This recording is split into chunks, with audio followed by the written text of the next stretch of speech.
নমস্কার বন্ধুরা, সুবলয় রান্নার ঘরে আপনাদের স্বাগত।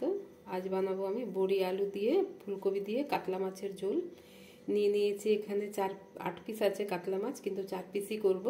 ফুলকপি একটা গোটা আছে, 3টে আলু, একটা পেঁয়াজ, আদা রসুন বাটা, জিরে গুঁড়ো, ধনে গুঁড়ো, হলুদ গুঁড়ো, লঙ্কা গুঁড়ো, আর এখানে 4টে বড়ি নিয়েছি।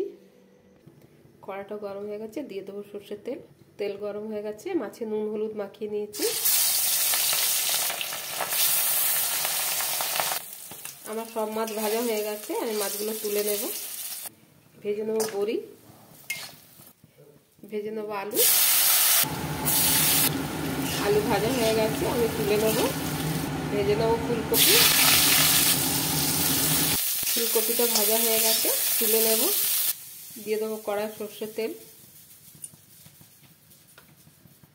ফোড়নে দেবো কালো জিরে, দিয়ে দেবো কাঁচা লঙ্কা।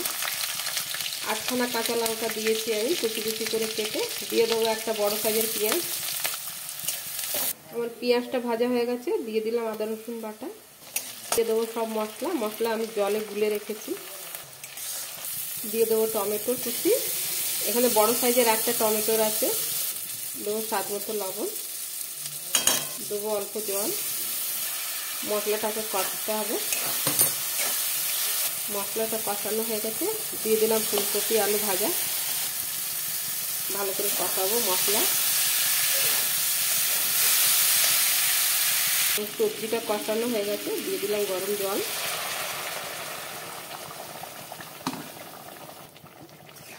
ঢাকনা লাগিয়ে 10 মিনিট সেদ্ধ হতে দেবো।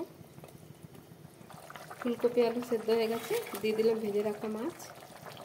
ঢাকনা দিয়ে 2 মিনিটের মতন ফোটাবো, তারপরে আমি নামিয়ে নেব। ফুলকপি বড়ি দিয়ে কাতলা মাছের ঝোল রেডি হয়ে গেছে বন্ধুরা। যদি আপনাদের আমার এই ভিডিওটা ভালো লেগে থাকে তাহলে লাইক, কমেন্ট, সাবস্ক্রাইব অবশ্যই করবেন। ধন্যবাদ।